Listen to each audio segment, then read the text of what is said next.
Hey everyone, welcome to another fantastic episode of Was That in Good Taste presents Behind the Bar, a tasting table production. We got some really fun stuff that we're going to try today that is all from the localist distillery. Well, second most localist distillery to this exact location. That's true. And that's going to be Fort Hamilton Distillery out of Industry City in Brooklyn. But before we get into trying these lovely little samples that Fort Hamilton has personally provided us with. They're not a sponsor, though. They're not a sponsor. They're just good friends of the pod. What if we don't like it? Then good friends are able to be honest with each other. And I think good friends ought to be able to build each other up in a way that is both critical and heartfelt. But so you can know just, how good of friends we treat all of our favorite distilleries. Remember to like, comment, and subscribe, and keep up to date with all the fun, exciting episodes that we have here at Was That in Good Taste. Chandler Phillips got it. And that's going to be who I am. With me, as always, just call me James. I am excited. I'm damp. I'm wet because it's humid and hot inside, even though it's cool outside. My heart is warm. Chandler, Fort Hamilton is not far. It's one of my distilleries from the area. I'm not saying I dislike them or not. I'm trying to come into this bias free. I'm trying to approach this as a journalist. I think the first thing to do in having or in eradicating a bias is to acknowledge the implicit bias. So say what you're going to say. Say what you want to say. Pat myself on the back here. Yeah. I have a positive. I like Fort Hamilton. Been over there quite a few times just to hang out and be outside. It's a pretty fun hang. Yeah, the people who work there seem to be pretty nice every time that I've gone. Everything that I've ever gotten from there has been pretty nice. But I don't quite remember. And so looking here in front of me and seeing these delicious tasting bottles laid out here has my cackles up. Yeah, you're up on your haunches. I'm up on my haunches. I'm excited. That's fantastic. I'm excited that you're excited. Yeah, because I know nothing about Fort Hamilton. Well, let's start with some of the basics. Okay. Fort Hamilton has been around for a decade. It was started initially by Alex Clark and Amy Grindeland in 2016, and it was named after the Fort Hamilton Fort Hamilton Army base that is located just south of Bay Ridge. The distillery itself is, I guess it's Industry City, but what's that, like Sunset Park? Like, what area would you describe that as? Because it's just a little south of Red Hook. Yeah, it's kind of interesting. I don't know. I'm going to be real and say, I would say maybe Sunset Parkish, because Sunset Bagels is not that far from there. Uh-huh. My friend lives in Sunset Park, and it's like 3 stops down. So I would say that's kind of that correct direction. In case you don't know, Industry City is like kind of a shopping mall. It was once kind of like the building in PA where they filmed Severance. That was like the IBM building. It was an industrial... They describe it as an industrial campus. Yeah, it's an industrial campus that effectively...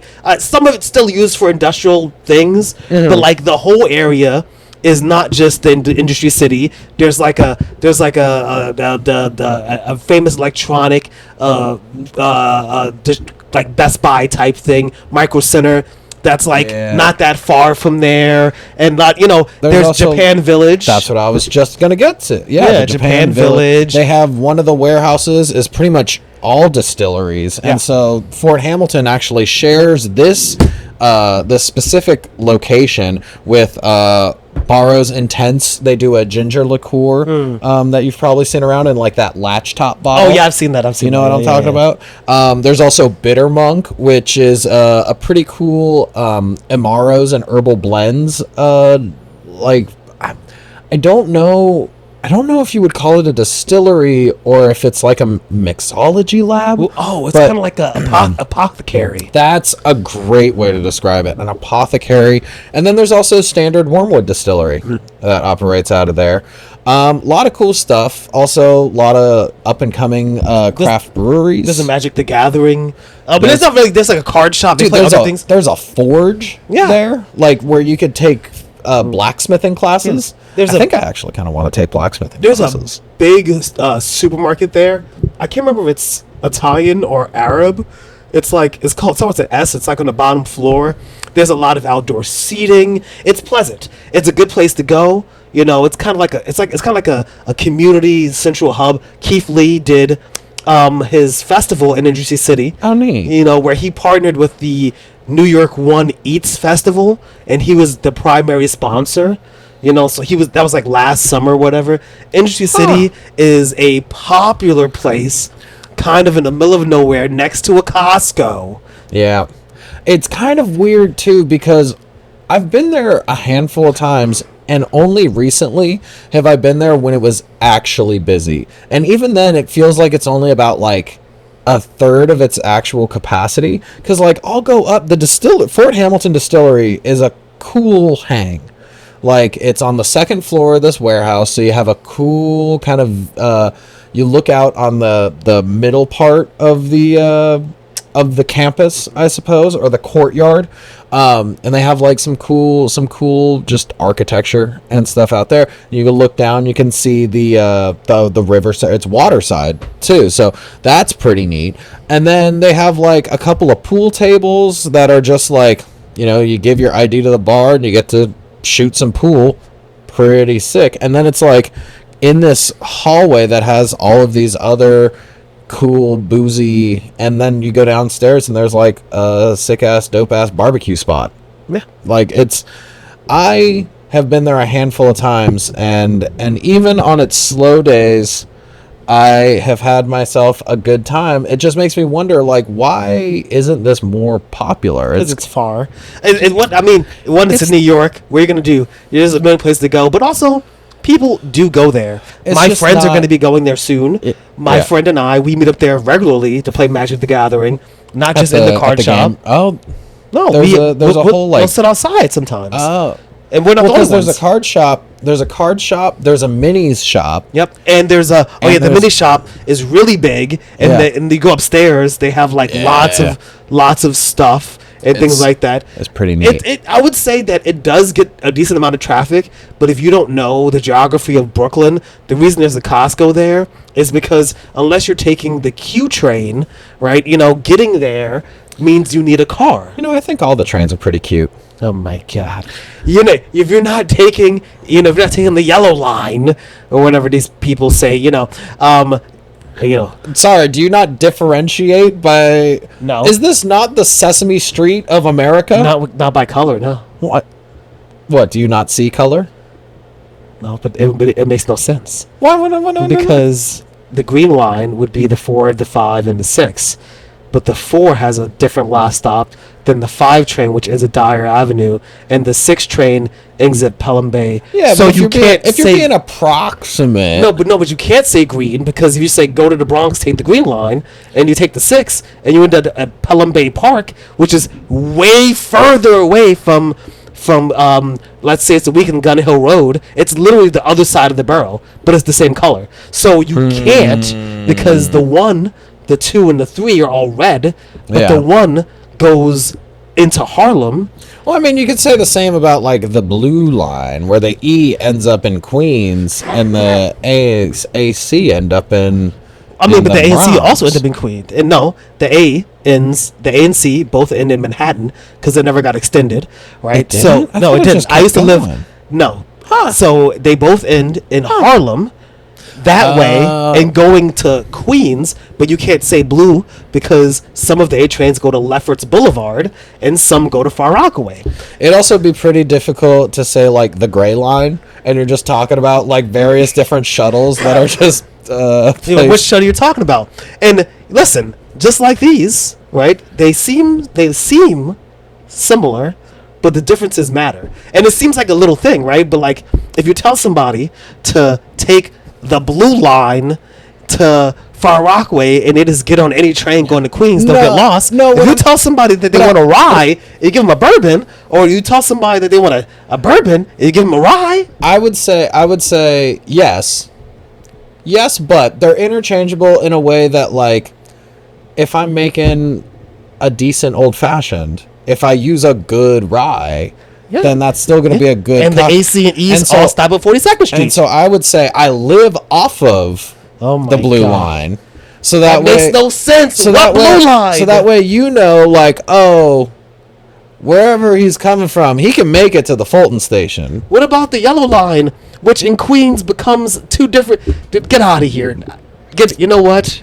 You know what? I don't know if I trust your opinion on spirits anymore. I think that's just one of the things that really pays homage to the vast diversity that is the New York state of mind. No, get out of here. Get the fuck out of here. No, get the fuck out of here. No, fuck off. And I think this beautiful, eclectic interpretation of the world we live in is what makes New York so unique. This is our second tasting here at this bar. All right, this is our first solo one-on-one thing here. How do you feel about this? I feel like this is really, I like it's kind of casual. I'm so excited. It's like really comfortable. I feel like I can actually talk to you now. Yeah. While still addressing the seated because audience. they're the third person. I was thinking about that. You know, like we're just two guys at a bar hanging out, and you can kind of like circle back. Like that's why it's such a long format podcast, because you got work to do and you can go see your other customers and then circle back. We'll still be having the same conversation. I thought you were a customer hanging out with us, but okay. That it could be too. We're presenting to you right now. Or so wait, we're working right now. We're behind the bar, and we are doing, and we are at the tasting table behind the bar, asking, was that in good taste? So, to kind of bring this whole train debacle back on track, it went off the rails. Fort Hamilton Distillery is named after the Fort Hamilton Army Base, located off the ferry line. Who was it named after? Well, no one important, just a bastard, orphan, son of a whore and a Scotsman. Oh my God! Left. Oh my God! I'm not doing it. I'm not doing it because I'll get started. Anyway, throwing away my shot. Speaking of shots, great idea, James. Not like my coach, Young. Oh my God, you did it! Oh wait, Hercules Mulligan. Okay, I'm done. Listen, you get an actual bar. You get bar behavior. There's something about being able to like hit a. Yeah, there's a freedom of movement, and with the microphones too, it keeps us reined in. Oh yeah. I shouldn't have did that. So one of the really fun things about New York whiskeys is that they are so eclectic, so diverse. Unless it's a rye, in which case, if you want to be a New York rye, you better be a fucking New York rye. And that's what we got to hear today. Oh, yeah. We got a real fucking New York rye. New York rye. Now, Fort Hamilton Distillery prides itself on its traditional style of a New York rye, in that they use no corn. Zero corn. They say, hey, corn, get the fuck out of here. And so, how much rye is it then? It is 85% rye. With no corn? Actually, that was their first release of stuff, was an 85% rye, no corn, and then the extra 15% was malted barley. According to more recent specs, deets, the internet, which I did my own, like, not AI, I just did I didn't know that. Oh wow. And so like I personally read through like the various reviews of different batches and stuff, and kind of, you know, took that amalgamation of data, synthesized it into a viable conclusion. So their first release of the single barrel rye was 85% corn, and then 15% rye. That's there's 15% malted barley, and 0% corn. That's exact. Yeah. Yeah. Did I say 85% corn? No. Okay, no, I thought for a second I did. No, it's because you can remember the malted barley, and then they changed the amount of rye in malted barley Yes. to being 90. Now it's 90-10. Because they want to be more rye forward, I guess. And it's all New York rye. It's New York grown rye. Are they part of the High Rye, New York High Rye Association or whatever? Ooh, actually, this is kind of some tea, because they may have joined more recently than what either website says, but their whiskeys qualify and meet all of the standards of an Empire Rye. However, there has been no direct affiliation to the Empire Rye Association, which features a handful of other New York distilleries such as Kings County and New York Distilling Company. However, I don't know what's going on there. I don't know. What's more New York than that? Than being what's more New York than being like, hey, yo, Poppy, yo. Than being both pro-union and refusing to join said union? Hey, Poppy, check this out. Straight from New York. But we don't got that label on it because that costs $5 extra. You want the $5? Do you want to save $5? You want it? Well, I mean, for real though, are you gonna? What would you rather do? Spend another $2.50 to $5 a bottle, right? To cover the cost of, having to pay for some licensure, or, right? Or would you rather have all of the benefits, all of the quality? Because all right. And just maybe it looks a little bit more handmade. Maybe it looks a little more hand-directed, delivered to you. So this is the single barrel rye that I just poured up. And like I said, listen, we're not sponsored or nothing, but Fort Hamilton did, give us these samples, just because they like people talking about local New York whiskeys. Let's be real. I gotta shout them out because we gotta shout them out. They don't. Let's be like. Okay, we gotta shout them out. There's a lot of stuff. There's a lot of stuff, right? Which is like ain't nobody gonna get me for no 2, 4, 6, 8 ounces of liquor. But like you gotta really respect somebody being like, hey, we don't even know who you are, but you want $40 worth of product, to share it so people can hear about it and learn about it and perhaps maybe buy it. I can't really hate that. I think that it actually says something, because the amount of times I've been involved in things and the people who own it aren't really interested in people actually trying and enjoying their things. You know what I mean? There's something to be said about working for a place. Well, and I think that all has to do with the way that this came about too. It's the spirit of revolution is kind of their gimmick, their thing. They're here for a grassroots kind of approach to whiskey, and I really got to appreciate just cheers to Fort Hamilton for being so generous. Sláinte, I had to take a sip. I'm sorry. Ooh, that's okay. That's a bit hot on the nose, but unlike most New York ryes, this is actually barreled at a lot lower proof. Yep. Some of these will get like sometimes to 140, like a real hot proof.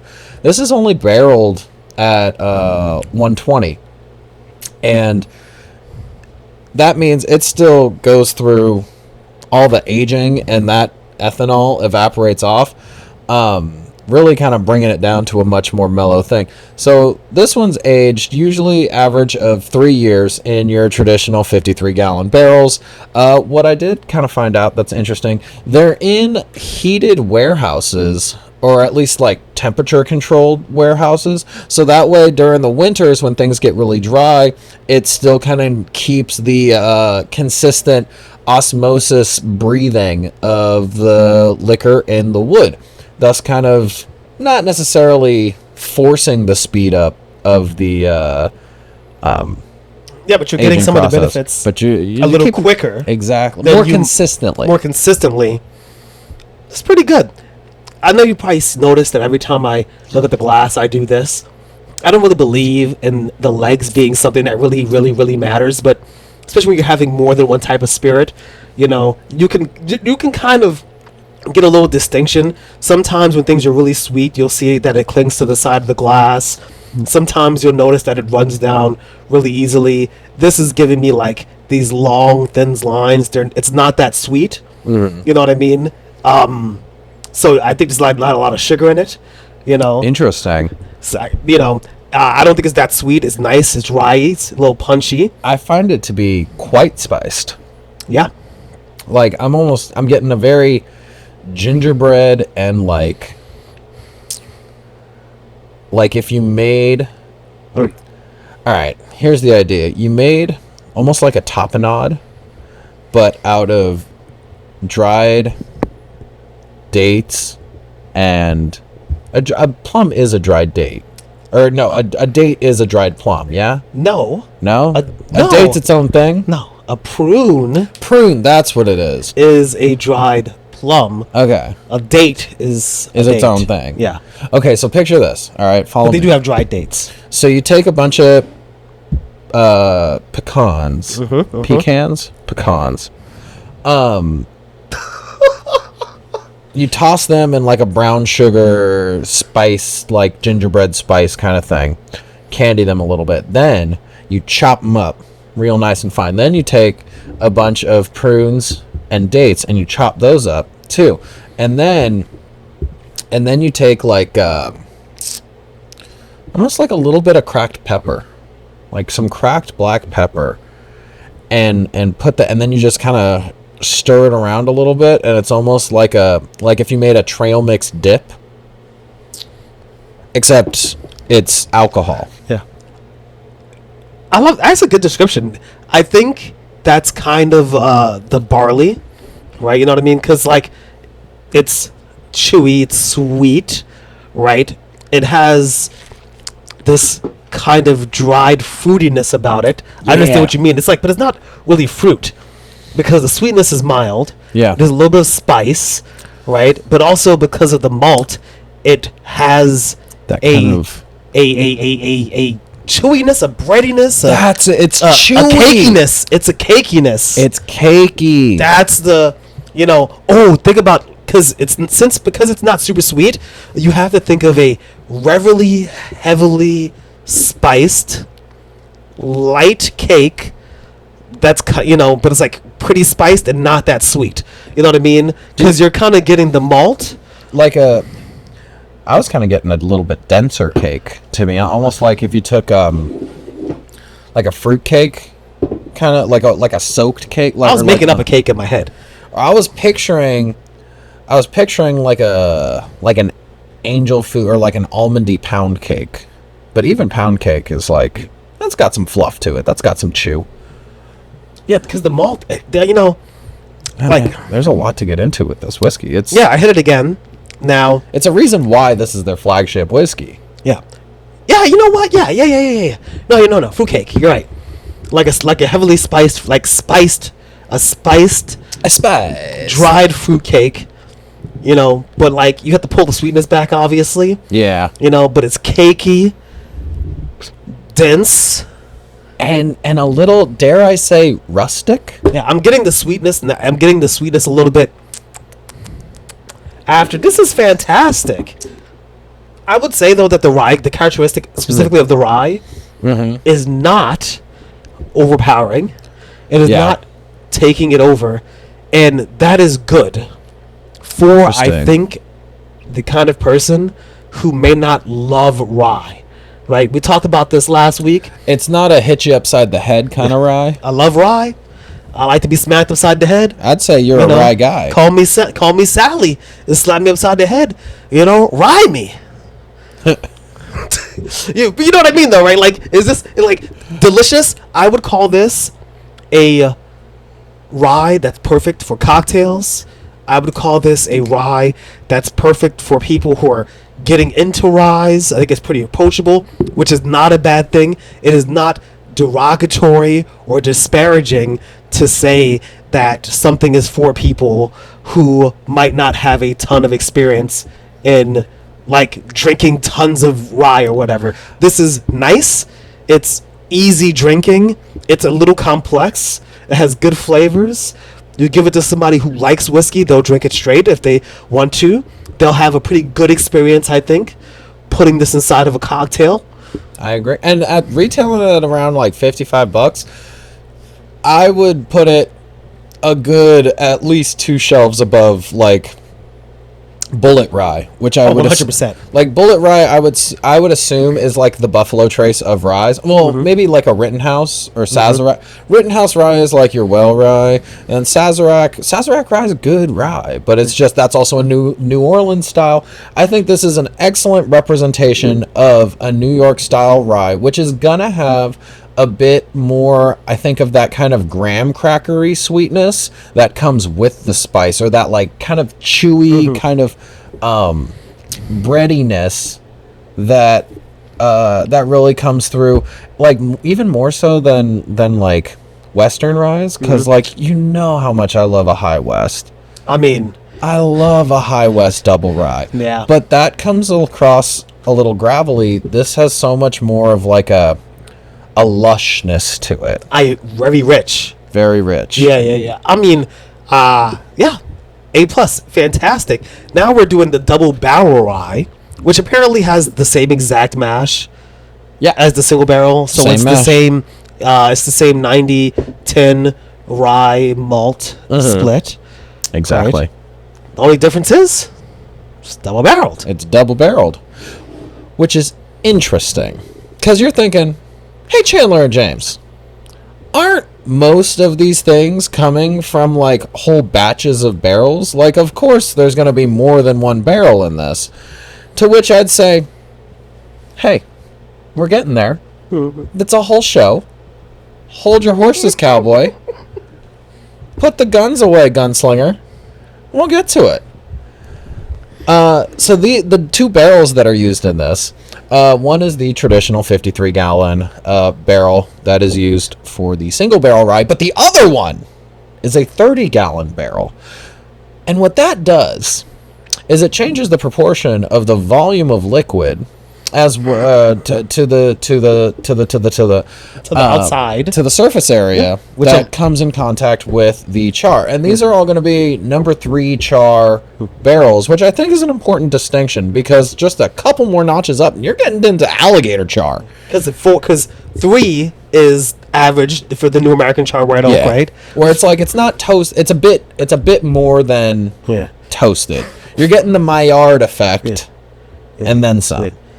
And 4 is effectively burnt, and 5 is like oh, that was on fire. fire. It was on fire. Yeah, you know, that's what they use for like Jameson Black Barrel, or like the just other like whiskeys that are like it's dark, it's brooding, it's so burnt, it's dark. But they kind of are able to, in a way, work across generations with this. Kind of similar how we've talked about Solera aging and how that puts new generations in a barrel that allows it to intermingle over time, and where this kind of pseudo speeds up the aging process because it introduces the liquid to the surface area of the barrel more frequently. However, it still keeps the same exuberance that a fresh off the still whiskey has, thus giving it character from something that was aged a little bit longer. The ethanol has more time to evaporate off, while also keeping a more recent expression of the mash. That's why I would call it not a shortcut, right? You know, I think people might, and I've seen this before in forums, actually, people referring to it as some sort of shortcut, but really, it's just the kind of science that you do when you're doing brewing and distilling. You know, people learned that if you change the volume of a barrel, that affects the flavor. It's not really making it happen faster. You're changing the physical characteristics of where the spirit is held, and so you're changing the amount of transfer and in that way, it's kind of like alchemy.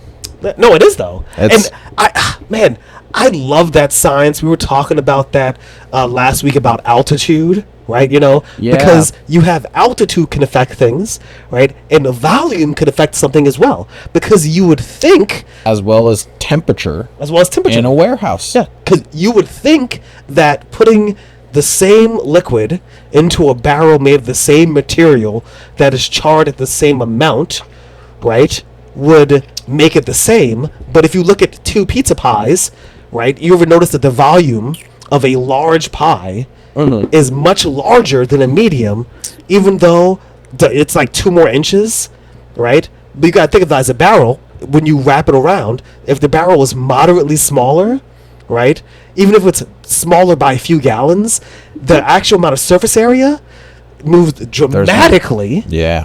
Well, and the volume even more dramatically. Yeah, and the volume. One squared, another is cubed. Yeah, there you go. This packs a punch. I'm gonna be honest. That's got some whopow. And that's what I'm talking about. What that's doing is, again, 3 years, just like the other one, right? Yeah. But what it's doing, Or average of 3 average years. of three, Because the smaller barrels do tend to be a bit younger. yeah. Because they don't want to over oak them. If you over oak, God, you need to throw away the whole batch. This is definitely making up for the characteristic that I would say might be missing if you were a rye whiskey drinker. A little bit. It's a little bit more depth. Is, I feel the spice a bit more, but there's some more oak.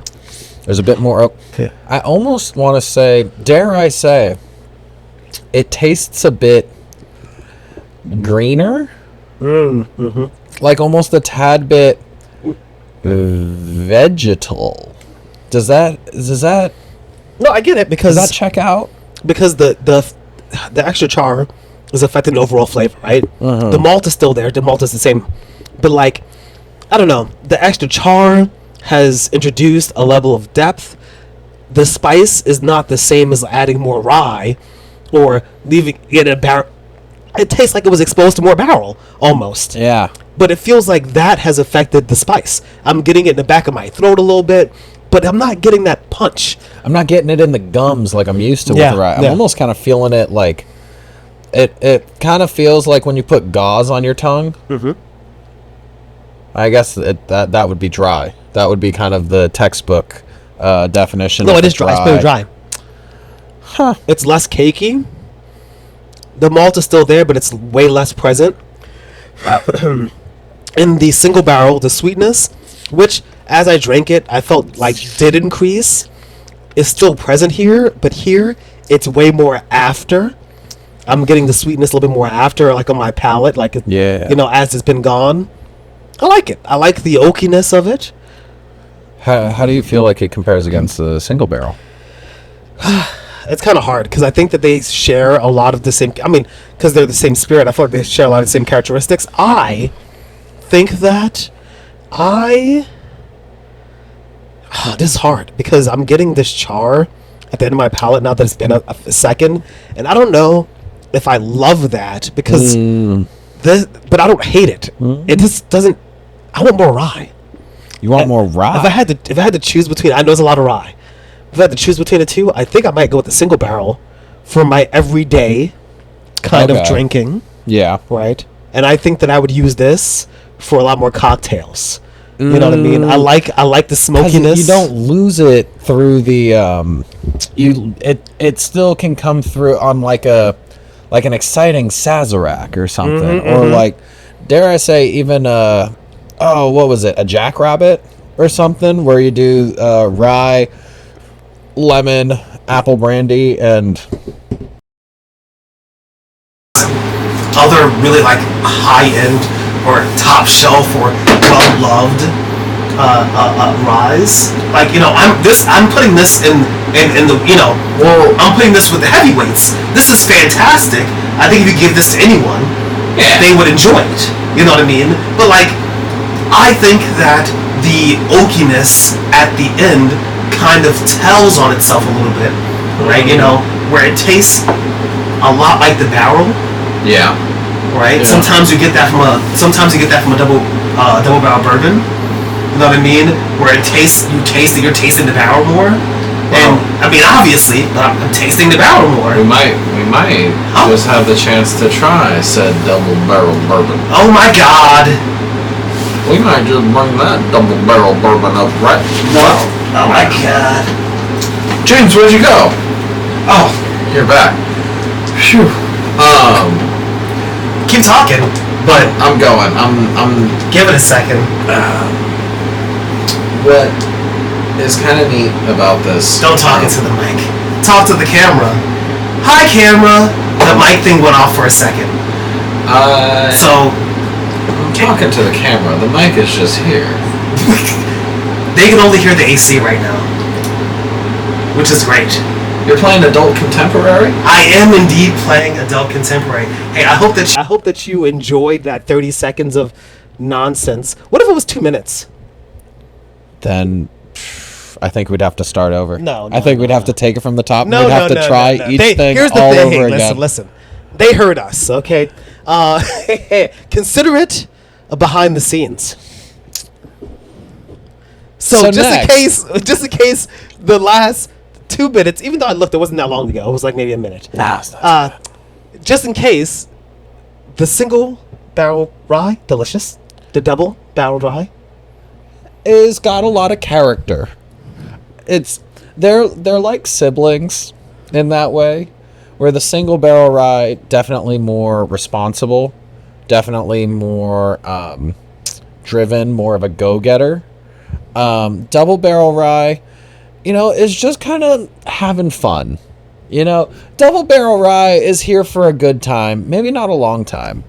Double barrel rye also retails around $10 cheaper than the single barrel rye, which I think, to quote you, kind of tells on itself. But I do think it would come through great in something like a paper plane or something that's got a lot of other kind of big mixers in it, because it will cut right through and remind you that you're still drinking a rye, and just be a good expression of the loudness that a New York rye can have. Hey, I'm rye in here. It's so interesting because you would think that 90% rye among any rye would taste the same, but it's not how it works. And you'd be wrong. It's really weird because we're just saying rye, but there's different varietals and different levels of malting on rye. Yeah, and different levels of God, there's so much. So rye's also really hardy in like cold weather, and so that's why it flourishes in New York, as well as what's the main. Typically, it's the main grain used in Canadian whiskeys. Is because it can withstand the cold a lot better than a lot of other grains. I kind of hate Canadian whiskey, but that's another episode. Well, that's why we only fuck with New York whiskeys, because, Canadian whiskeys... Wow, this is... Okay, hold on. This is fantastic. Apart from me unplugging this, which I know how that happened, and that won't happen again, except for the fact that I ran away from the camera and stepped on the cord. That's how, and but this moves. It doesn't have to be under my foot. So now by virtue of you saying all of this, it's created a Chekhov's gun. I'm not gonna move it, right? Because it's not plugged in. I could easily right this second. I can move. Don't do it. Don't. James, where'd you go? Oh, there he is. Look, I moved it from under my foot. Okay, but I kind of want to put it back. I kind of want to establish a new bar rule. What's the bar? Don't disappear. Don't vanish under the bar. It's anytime if you're gonna vanish under the bar. Anytime you vanish under the bar, you have to take the stairs. I know. Oh, wait. I can't. I can't. We only have like 25 minutes left. Fuck. I can't because I'm about to start doing it. But then I'm gonna step on the cord. That's so responsible of you. That's not very double barrel rye of you. I already did it once. Single barrel rye. It is. I only did it once. Okay, so if I do it again, then that's a problem. If I do it a second time, then I'd have to do it a third time, which is that's the problem. And that's the problem. If I did it a second time, we can't do it. I'd have to do it a third time. This smells so sweet. I love this. Oh my god. Now, people always, oh, you like bourbon? I love rye. Bourbon is my everyday kind of whiskey. Oh, I'm not a bourbon. jump to Scotch kind of person. I'm not a jump to an Irish whiskey.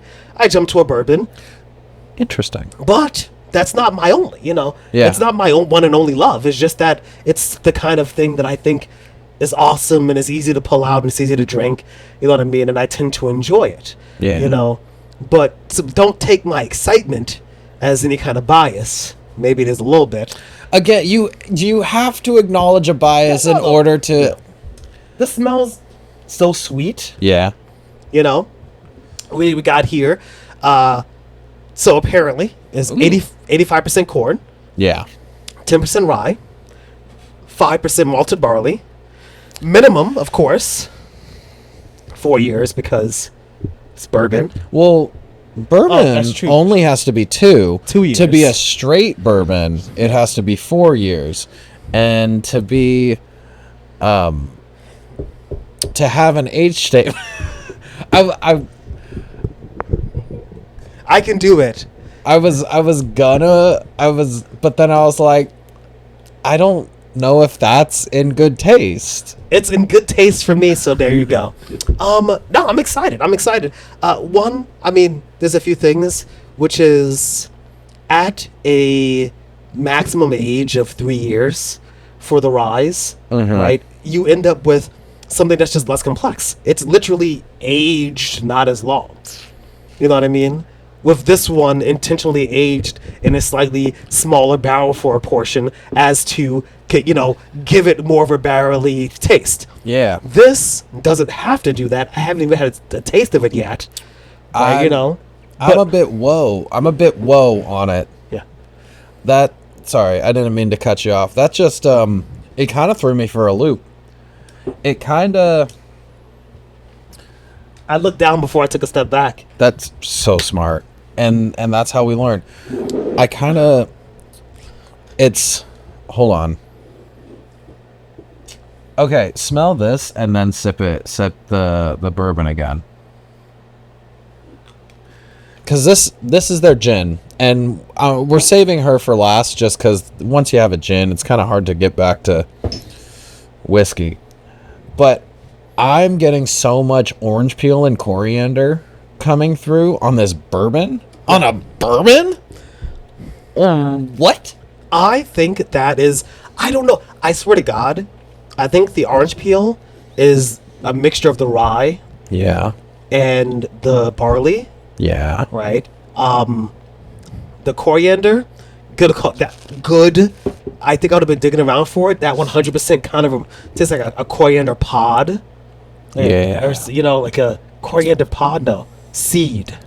A coriander seed. Seed It kind pod? of tastes like the coriander seeds. Yeah. It's herbaceous. It's sweet. Not that same kind of sweet cherry vanilla. This is a little bit more spice. It's herbaceous. It vaguely resembles a gin. On the nose, I was like, what is this gin doing in here? How did you get here? Gin, it is not your turn yet. It's creamier, like in the mouthfeel. And I know that there's only a 10% rye content, but it's interesting because, again, at 4 years, what I'm getting, barrel, yes, but this kind of, the double barrel rye, which is delicious, kind of reminds me of the Absolute Oak. Right, where I'm getting such a strong oaky flavor from the double barrel rye that I feel like I'm kind of licking the barrel, but not really in that it was aged in there for a long time kind of way, but also not in a bad way. You know what I mean? It just tastes kind of simple when it comes to the depth of the char. Like when I'm tasting the barrel, it kind of tastes. It tastes like when you go to like a punk bar or something. And like people aren't smoking inside, but people are smoking outside close enough to where a good amount of the cigarette smoke gets inside. Oh yeah. And then as you're sitting there drinking your whiskey, a band starts setting up for like a hardcore show, and so every now and then you'll get like a really kind of distorted like yeah, and like Yeah. Sibilance. yeah, Char. and it's like, char. and then someone kind of grabs the mic like, "This is America, we all do." Yeah, and they do something kind of just a little just loud and distorted, but you're like, this fucking rules. Yeah. And you're like, kind of want to jump around a little I bit. kind of want to fuck this whiskey. Kind of want to fuck this whiskey. I want to stick my dick in the guitar. I kind of want to throw a chair through a window right now. You know, I want to tear down the systems. Want to destroy the oppressors. The ones. Wait, what is it? The ones who burn crosses. Oh, the sin that burn. The same the armed forces, right? Isn't that what it is? Yeah. No, so I noticed that we went from the double barreled rye to the double barrel bourbon. Makes sense, actually, because in comparing the two, it felt like a correct kind Kismet. of. Here's the whiplash though. So I'm guessing. Oh, 60 corn, 36 rye. So I was reading the single barrel. This is fucking me. This explains it. So 36 rye, four barley. Yeah. That's the. So it's a mix. It's the two, like the double barrel rye. This is a double barrel bourbon, and it's a mix of their single barrel bourbon. And now this is conjecture, and I don't know how recent the information I had on this, but okay, wait a minute. Okay. as of I want to say like 2021, or at least an article I read that was published in 2021. The other barrel for the double barrel bourbon was sourced from MGP as a high rye bourbon, a 4-year aged, and as you were saying, it was 60% corn, 36% rye, 4% barley. However, at the time I read this article, it was made at a time where they were still kind of developing their in-house recipes and doing, or like just making their distillery and stuff and working on their infusions and whatnot. So this is kind of a question mark as to, we know what one half of this double barrel bourbon is. But they do the single barrel. They do the single barrel. Okay, they just probably didn't have the space at the time. Yeah. To do Well, and I'm just saying, I don't know.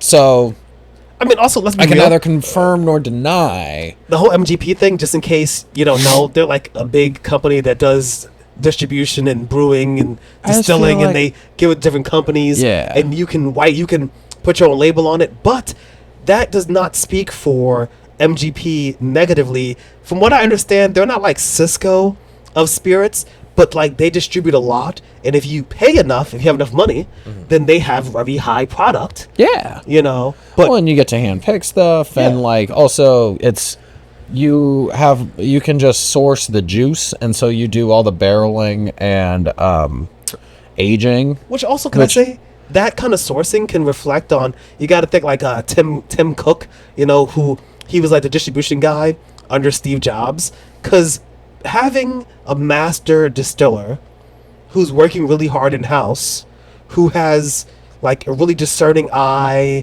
and is able to pick something good, right? Or even a master blender, Or a master blender, or some, you know, or like a master splinter. or the owner, whoever's the one who's going to the place Yeah. and picking the thing, if they're good at it, then it probably doesn't matter, but it might matter if you're thinking about the brand as being a New York brand. It might matter a little bit in that instance. But here's the thing. Here's where I'm gonna give them more leeway than I gave Widow Jane, because I talked some hot shit on Widow Jane for a while, and I'm gonna no, I talked some hot shit, and I do it again. No, Widow Jane was just like, we're a Brooklyn-made bourbon, and they were sourcing their stuff. Fort Hamilton makes their own rye. They make their own bourbon. They just did a rendition of it that also happens to source its juice, and I feel like that is a little less of a faux pas. And again, I'm gonna. Is it a faux pas? Period. It's not even really a faux pas. It depends on how good you are. It depends on your values as a brand when you walk into the place. It depends on how you communicate it as the customers. You know what I mean? Mm-hmm. Like, you know, if you have the little asterisk on the website that makes it clear that you're sourcing some of your stuff or whatever, you know what I mean? Like, I think that having somebody who knows what they're doing, going to the place, tasting the barrels, and picking the barrel, for some instances is probably just as good as if they made it themselves.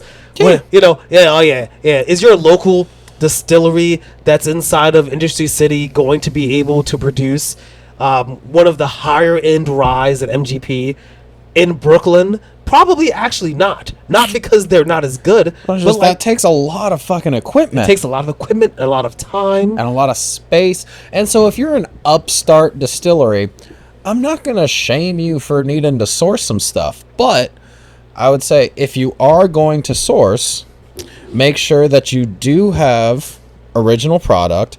Make sure that your brand isn't built around a certain sense of local allegiance, or like isn't kind of playing on a locality where the Don't lie. Yeah. Be honest about the brand. Just I'm be not saying that they're transparent. not, because you were able to find out pretty easily, Yeah. I think, about it. But like, No, this is no shade at Fort Hamilton. This is only for just justifying whatever beef I've had with Widow Jane in the past that I don't still have. I mean, Like, we're good. I'll be honest. You know, since Jane, we're good. I don't right? really ache to please anybody, even for samples of free spirits. You know, I hope, I haven't looked. Maybe I'll put it on the screen. I hope that when you go to the website or whatever, it's easy to determine, or with a minimal amount of research without having to leave their website. They say that they make their stuff in-house now. That'd be fantastic. But, you know, I think that especially when it comes to spirits, because it's all about craft and you sell on based on brand Yeah. recognition and heritage and stuff like that, you know, It means something. it means something. Because if you're leaning into your Bloody Butcher corn or blue corn or whatever, and but Your then it heirloom vegetables. but it turns out that varietals. you get it from some place that just does it en masse and sells it for $5,000 a barrel or something. I don't know whatever the fuck a barrel costs. And you lie about it and say that you have a master blender who went out in the field with the CEO and they grew it They cut to themselves. B-roll of like. Just be as honest as you can when it I need you to taste this bourbon. Be as honest as you can. I Did like you? it. Yeah, I took I a think sip. the bourbon. So here's the thing. I think the bourbon is better, but there's like a few The characteristics. single barrel bourbon. The single barrel bourbon, Yeah. right? I like it a little bit better. I think it may be the rye. I don't know what it is, right? I want more of the rye in my body, not hate. I want more of this rye. Actually, I would stock this rye in my bar or in my Wait, liquor the store. rye or the bourbon? Both. Both? But I'm saying like the rye. Yeah. I would totally stock the rye. You know, their single barrel bourbon has 95 on Wine Enthusiast. 95 points. But this bourbon, I like the single barrel bourbon. the single barrel bourbon, The single barrel bourbon is some bourbon. yeah. 85.10 with a little bit of malt. I think that the high corn content makes it pretty sweet. The little bit of rye kind of gives it a little bit of that kick. It's a bit richer than the double barrel and far less herbaceous. Yeah. The barley kind of gives you a nom, you know. I wonder, because, all right, we talked about it. Where it's on the table. Yeah. I wonder if the MGP rye is just a little flatter of a rye than, you know, our traditional, historic, iconic New York run rye. Maybe MGP's rye is just, you know, kind of, Oh, because it is it just kind of tries. It's MGP high rye for the double barrel bourbon. That's interesting. But they use the Empire rye for the. I mean, Yeah. the problem is that New York rye's got some like Yeah. I would say Well, yeah. we literally don't know. This could be Oh, like I don't know. I think this stuff is Nice. fantastic. I think at between $55 to $65, Yeah. right? You're getting Someone comes into my shop. Someone comes into my bar, says, "Let me try a New York whiskey," and they're gonna enjoy that. straight New York whiskey, the single barrel at $55. I think would be a go-to. The double barrel at $42. Right. That's a good bourbon for 42 It's bucks. a good bourbon for $42, but I think that I would probably do the single barrel over it. Yeah. I would do the single barrel bourbon. I would do even though I talked a little smack about the double barrel rye, only because I do wish maybe that I was just aged longer, right? Yeah. You know, you wish it were just a little more grown up. but I like it a lot, and I do like the char. Then I would go, I think, with the double barrel bourbon, and then the single barrel rye, which is not a hatred to this, You put but I this- have a hard time kind of. You put the single barrel rye at the very end I don't know what to do with it. So I kind of want to do this with because it. you were because it's above all the other ones. No, because it's like adjacent to these. You were just like half I and need half. this rye in my No, but body. I need the bourbon in my body. uh I need the bourbon in my body. oh bourbon. I need the I need the bourbon in my body. I need the bourbon. I need the bourbon in my body. Bourbon. Okay, listen. I don't know. What do you want from me? Okay. This was kind of an extensive flight. it's, This was That's, we went a little deep on this one. I think you know but I love that though. this is fun. We're having a great get time. that a little bit. Well, here's the thing. One, generally when people do tastings, they spit it out or whatever. You're hanging out with us. But I didn't What you're quit. getting with this experience is your friends work at a bar and they love what they're doing, so they're showing you. Never work a day But in your they're- life. but like, if it was their job to do this, they would spit it out. But since they love what they're doing, you Do know, it for the love of the game. Oh fuck! All right. oh, well, Well, love of the game, baby. That's so. This is their New World Gin.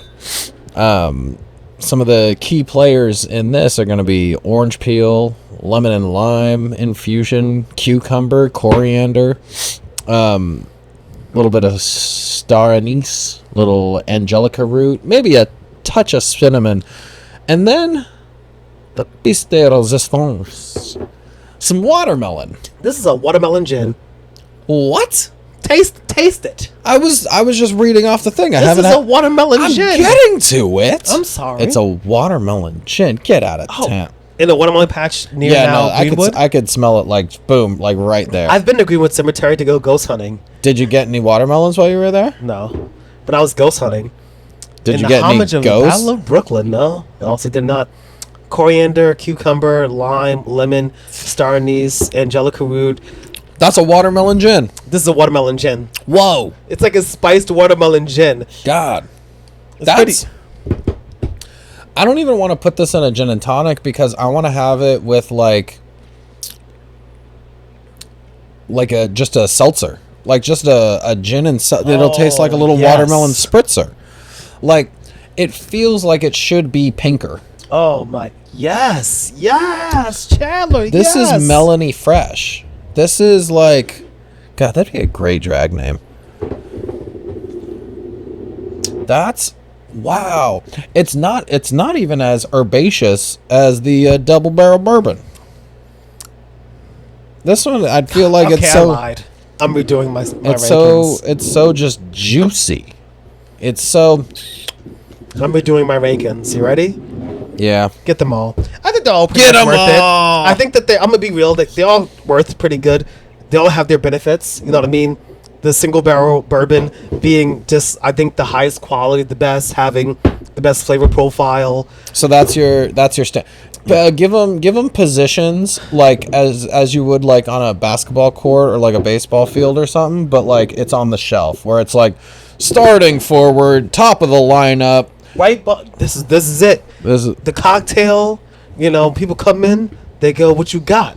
I'm gonna give them this cocktail of the day. the cocktail of the day is gonna have a little bit of that double-barreled rye in it. You know what I'm saying? Ooh. Pulling up, out right Okay, there. good support player. Can come up in the paint, but can play on the outside as well. Really good at a dump pass. That's what like I'm a saying. Really good dump pass. Right? The double barrel bourbon. Here's the thing. You need some coverage, right? You need somebody who is good. Yep. Who be on the outside a little bit, but they good. They got a hot streak. You know what I'm saying? You probably don't want nobody, like, if they double teamed or whatever, they're not scoring. You know what I mean? But you can trust them. Is it an offensive or defensive player? Oh, it's an offensive player. This is basketball. Okay. We're going offensive right now. Okay, yeah. We're just going because I'm we're here for it. winners. Well, it's just you need someone. Yeah. You need someone to get buckets. You Single barrel rye. You got someone to get buckets and someone to get boards. I feel like this is your center, actually, right? This guy right here is body blocking the other guys. Okay, good at boxing out. You know what I'm saying? Good at. You know what I'm saying? Also though, here's the thing. Actually, a little bit more flexible than like a Okay. Shaquille O'Neal, actually, because can actually hit a free throw. You know what I mean? Has got a little range. Got a little range. Got a little jump game. Got a little post game. The water boy. Water boy. The indispensable. Oh, the sixth man. Needed. No, it's Essential. Oh my God, we're down by 2 points. We need the points now. We need it. I need to get over that finish line. I need to get that touchdown. I need to hit that home run. I've been out drinking, and and I need a little bit more. This is the man, ladies and gentlemen, boys and girls, fays, gays, and days. It's Jen. It's Jen coming in at number something. It's hard to rank good products. Number 8 botanicals. Jen. It's hard to. I had to look at the thing to make sure I didn't unplug it. It's good. It's hard to rate good product. It's hard to rate It is. something good and delicious. If you have the money and you want it and you have access to it, I would sell it to you. I would say buy it. You cannot go wrong. It's a great philosophy. It's a great approach, great deduction. I'm playing nice because I unplugged the thing.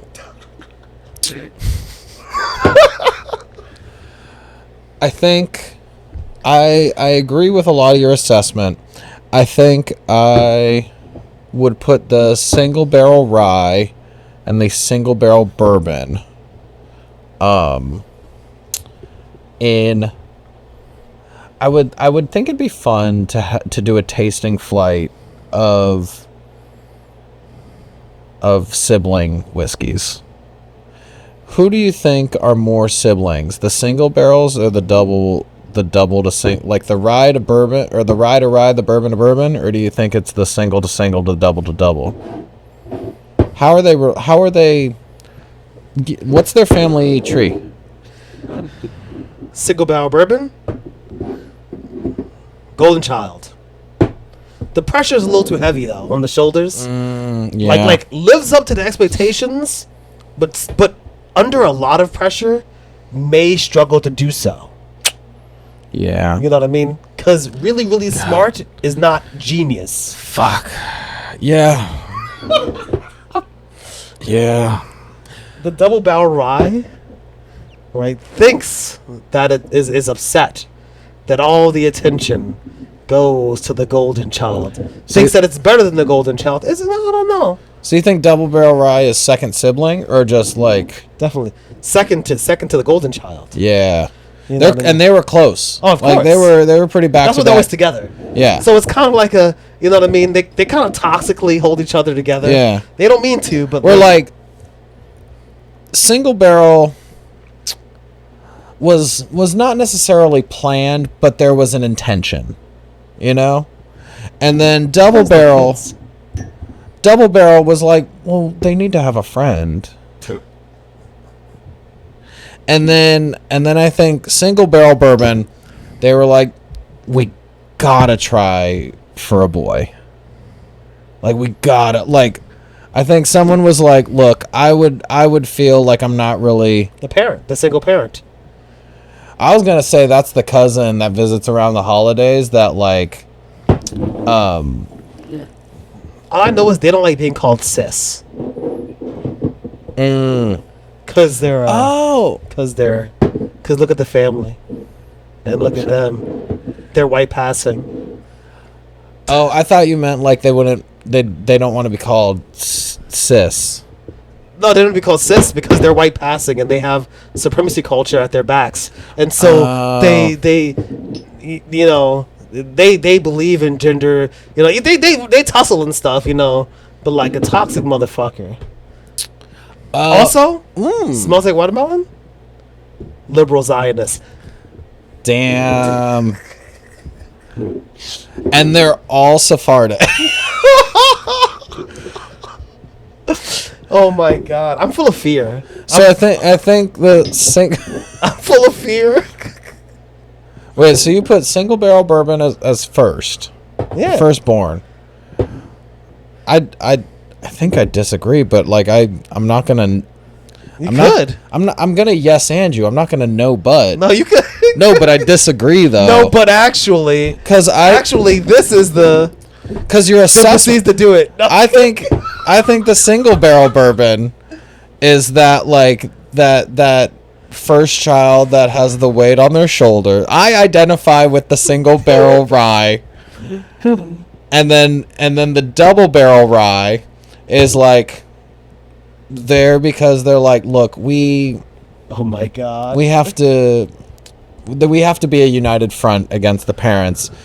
And I know you're also like double barrel rye sees single barrel rye as kind of like an alternative authority figure, where it's like they're middle management, and then there's like a big generation gap, or not generation, but a big time gap. Like these were born maybe 1-2 years apart, and then like 3 and 4 years. Yeah. Well, I'd even say like 6 years, and so like they grew up, and now they're having to raise these two, and double barrel bourbon actually came out first. That's what I'm thinking. I'm thinking double barrel bourbon kind of came out and was a fat baby. Oof. Like double barrel bourbon was like afterwards. Mama Fort Hamilton was like, I don't know if we can do that again. But then condom broke. Oh my god. He said he was gonna go get snipped, and the vasectomy didn't take, and they were being extra careful. God's strongest warrior, single barrel bourbon. And so single barrel bourbon broke through enemy lines against all odds. And single barrel bourbon came through, and because they're kind of the miracle child, they're the actual favorite that has had not only a close sibling relationship, but also 2 sibling co-parents who have had nothing but the most, whereas they still kind of resent double barrel bourbon a little bit because they're like, things were kind of good before you got here, and then we realized like how stressed having a child makes parents, because like when you're a kid and your parents are raising a kid, they're only like that's what you know. And then maybe you have like a close sibling and you're still too young to really understand like what financial stress is. By the time double barrel bourbon came around, these two were like, all right, listen, we get into fights. We want to have, some independence and agency and autonomy from our parents sometimes. But double barrel bourbon is kind of making it everyone's problem. Yes, but no, I agree. I agree. Actually, I agree. I have no negative. And then a couple years go by, they're a little bit more grown up. They can single barrel rye can drive now, and is like taking these other two to like their softball practices and stuff. Oof. And like they're able to to pick up single barrel bourbon from daycare, and like single barrel rye is keeping this family together. I think I'm trying to see if the camera's out of storage, Oh. so I can catch it right at the second. So I keep doing it. If it runs out of storage, I'll just fucking catch it. We did the fucking episode. Jin is their cousin. Jin Bob. cousin Jin. Mm-hmm. And I kind of want to say, like, cousin Jin was okay. This was barely was touched. born AFAB, but has since canceled Chandler. Believes Cousin- in gender. Cousin Jin is transmask. Yeah. I'll wait for the rest. No, that's Oh my! I don't know. I don't. they're doing great. Like they are living their best life.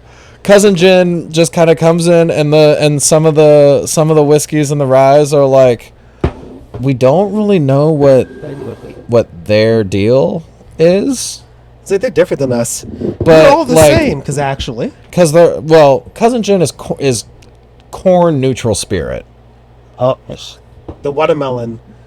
They're AFAB, transmask, pro Palestine. I'm not saying that's bad or not. I'm just saying that they you can smell it on them every time they're around. They're pro Palestine. I said it. God damn it. God damn it. They come in, they're like, hey, I'm here to organize a protest. We're gonna pay people to anybody want to join Black Bloc? Cousin Jin comes in like they just learned about the civil rights movement in their middle school history class, and they're like, hey, just so you know, I will not be recognizing Thanksgiving this year. I fuck with. By the way, And then I'm not disparaging Jen. I fuck with Jen. I wish I was like Jen. I'm sitting there.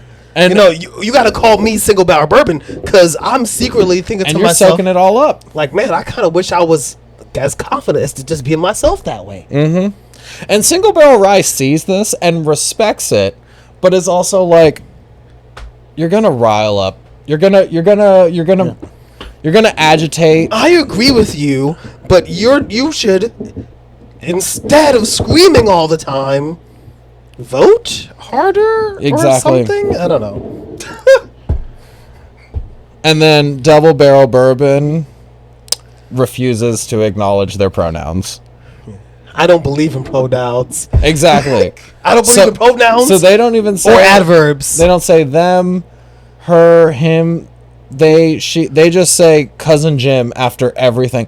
Partially because it's out of like kind of a fuck you, but also they don't want to actually say fuck you, so they're just kind of being a dick Oh my God, you for say the their attention. It's like I refuse to acknowledge your identity. And then they're at home. So instead, I'll just say your complete and entire title after.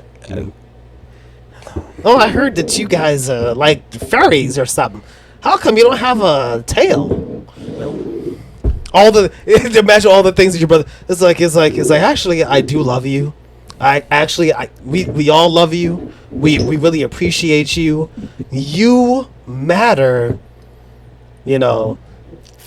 But it's Well, yeah. Well, that's because when Single and Double Barrel Rye are taking their college classes, there will be some like actual bigot in their classroom who would say some hot shit, and then we're the only one who can call Jen the F slur.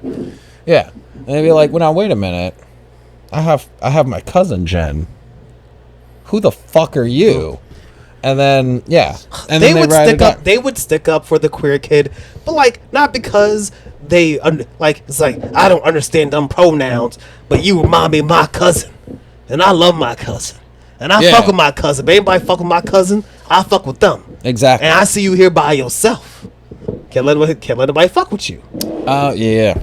That person doesn't exist. If they don't respect Yeah. your gender identity, they probably want to kill you. Did we just write Shameless? I know. It's like, I'm the parent, and I'm drunk. Chandler, Mr. Phillips. Put little wigs on him. I kind of. Chandler, Yeah.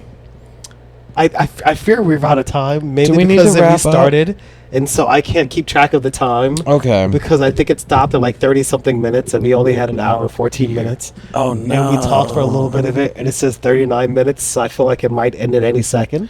All right. So, wrap up stuff.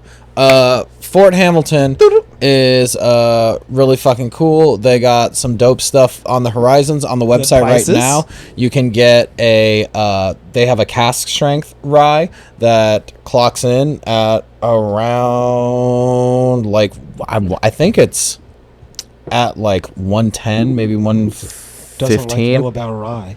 Is tasting it again because what's to remember. And they also have a Armagnac casked rye that is available on their website as well, and that is fucking bonkers, dude. Like it's out of this world. Yeah, but they're from New York, they're from upstate. That's when they talk like that, by the way. They in the distillery alone, they have a maple barrel finished rye. They also have a bourbon barrel finished maple syrup that they do through a barrel exchange program. They just got some really dope shit. They got a cucumber vodka. They got cool pool tables. They got a mead finished rye. They got a maple finished rye. They got the Armagnac finished rye. They got cask strength of stuff. They do some fantastic cocktails that we're gonna try to feature on one of our upcoming behind the bars. That features the single barrel rye and ginger syrup. Yep, we have the ginger syrup and our chai syrup as well. Yes. And, I'll be real. I always say this, like, you gotta try things for yourself. yeah. The truth is like, I tried the double barrel rye again after, and guess what I discovered? I found it because I guess the sweetness of the bourbon kind of got into my mouth. I started getting the more sour note of the rye from it now. The You know what I little mean? mash. Yeah, like, so everybody, your palate is different. What you like is different. Is this worth trying? The answer, maybe? No, it's yes. The answer is yes. I think the answer is yes. And not because they gave us teeny little samplers, because frankly, they didn't give us enough. We're going to have to share a cocktail. So, there you go. One cocktail, 2 straws, 37 hours. That's gonna be the pitch. So yeah, we got big shouts out to Fort Hamilton. We got a single barrel bourbon, a double barrel bourbon, a single barrel rye, a double barrel rye, a gin, and we got fucking smashed. You can find me at Chandler Does Jokes on Instagram, or I've also started a Substack. Link is going to be inside of the description and in the link tree that's there below. And James, where can I find you? You can follow me on TikTok every single day. Just call me James2 in the link tree, Monday through Sunday, 2 to 3 Eastern, depending on what the hell is going on, till 8 p.m. every single day, bringing the jams, bringing the tunes, rocking and rolling, baby. Would you call them James Jams? Call them James Jams, hitting new milestones, big things. Hell yeah. Thousands and thousands of viewers. Fuck. Music, good. Yeah. Thank you for joining us. And again, big thank you to Fort Hamilton for You letting find us yourself an interesting city. check 'em out. Frankly, check them out. Honestly, you cannot go wrong. Truth is, the good stuff they didn't give us. I listed it all off. They got That's some only good in-house. stuff. They got some really good stuff in house. Well, that's why we got to be barking up that tree. Remember, Yeah. drinking is not required, but it is Recommended. Fort Hamilton, I'm sorry. I love you. I appreciate you. This is another part. The song has been playing.